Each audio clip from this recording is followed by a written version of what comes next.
Hi and good evening, everyone. My name is Albert, and this is VlogsBoutNothin. Thank you very much for taking the time out of your day to join me. Thank you for everything, as opposed to nothing. I really appreciate it. It's cool. It's dope. I love making these videos. It's the absolute highlight of my day. What isn't the highlight of my day is forgetting what I'm talking about while I'm making them because they are one take videos. And yes, I constantly profess this in friendly reminders just because it is something. Nothing is something. Let's all remember that. And so, yeah, I want to talk about the Democrats and specifically Nancy Pelosi. The Democrats. It's sort of like, what good have you done for this country since Barack Obama? You feel me? I mean, seriously, it's like they've been actively trying to not do good since Bill Clinton got impeached. You know what I mean? And then Obama was like a shining star in the ever sort of mundane and rusty toolbox that is the Democrats. And here's the thing. I will just as equally say things about Republicans as well.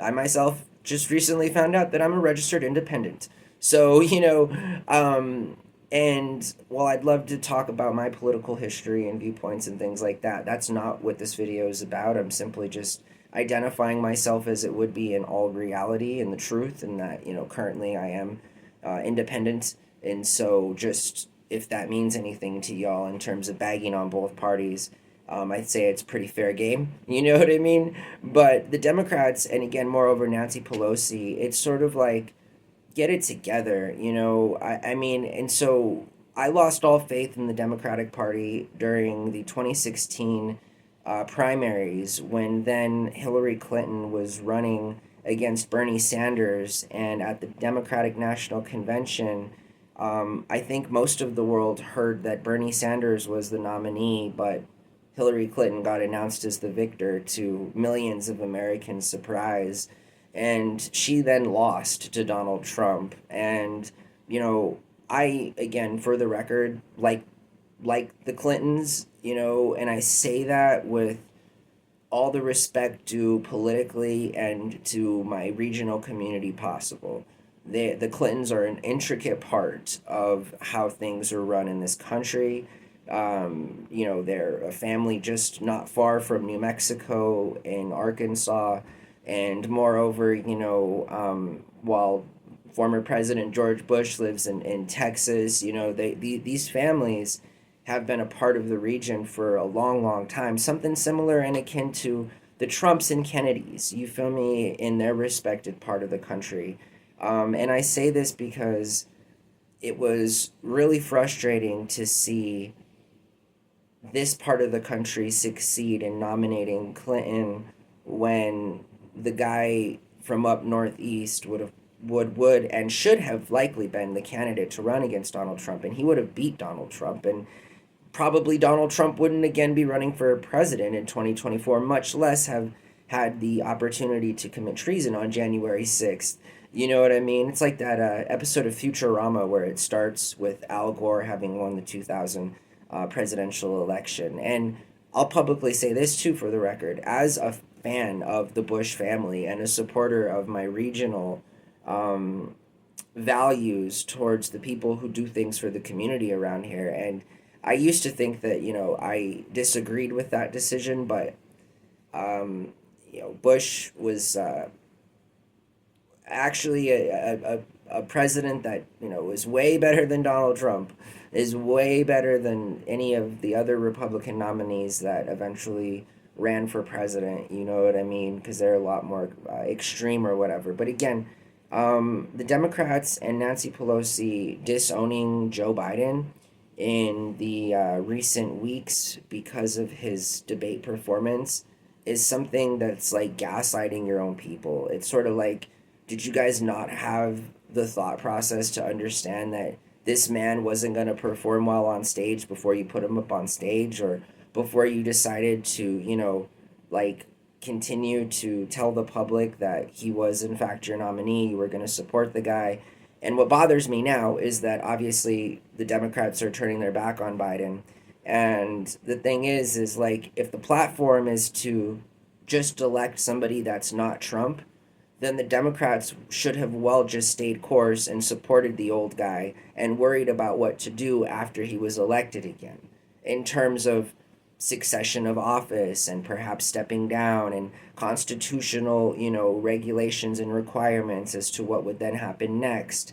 I mean, theoretically, we could have had a strategic plan by the Democrats that would have allowed for an opposition to have been created against Trump, get Democrats in the office, and then again determine what happens from there. Instead, they're playing catch up, they're playing, make believe in a sense that they're a part of anything other than the problem when it comes to providing quality nominees to go against people that are very well liked and for all intents and purposes probably going to win.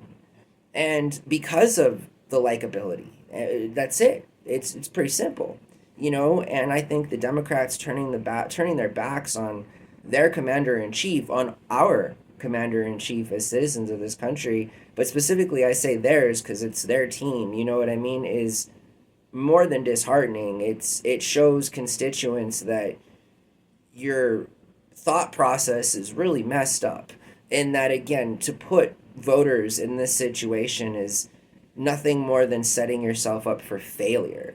And if your motto is to succeed, then why is there such the perpetuation of failure within the democratic culture that is chaotic, that is, more disorganized than I've ever even read about in terms of, at least the Republicans are pretty clear as to what they're about and what they've always wanted, and Democrats seem to, pander to what's popular as opposed to what's their perspective of things.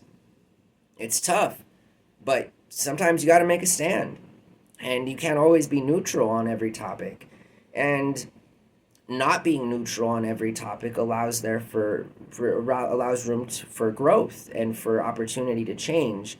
Anything more than that is simply an acceptance of the current environment around you. And while I think we can all safely agree that most of the things around us are pretty agreeable in terms of peace, free will, opportunity, democracy, these things are invaluable, and things sometimes Americans we take for granted. But shame on the Democrats, seriously. Like, you continue to gaslight the public essentially into providing us with all of these progressive ideas and thoughts, and yet fail to provide any kind of infrastructure that can ever lead to any actual tangible results. And again, at some point you got to think it's like intentional, or they're simply just that not smart. Either way, these aren't good, conclusions to what is clearly happening to the Democratic Party. So again, all wrong. The President Biden obviously messed up, but to turn your back on the guy after he's saying that he wants to defeat Trump and that's what the platform should in fact be, is maybe not so more on him, but just being on the team to take down somebody else who shouldn't and who doesn't deserve to be in office. You understand what I'm saying? Like, priorities are just all messed up here. So Democrats, be better. Seriously. There's so much opportunity and room for growth within your platform, and it's best that you support, the leader of your team. I mean, without your support, the guy is literally on his own. And, all jokes aside, it's not fair to somebody who's going on 8 decades of life and 7 decades of public service. It's just, come on, guys, you're better than this. And so that's what I have to say to the Democrats. Seriously, just be better. Because America that's not pro-Trump right now is just asking for a qualified candidate for the Democrats to stick to and support so that Trump doesn't win. You understand what I'm saying? It's the lowest of the lows when it comes to strategy and your opposition. And sometimes that's the way it is, but you got to support your incumbent. You got to do it. All right. So I hope you guys have a wonderful night, and thank you so much for your time. Okay. Bye.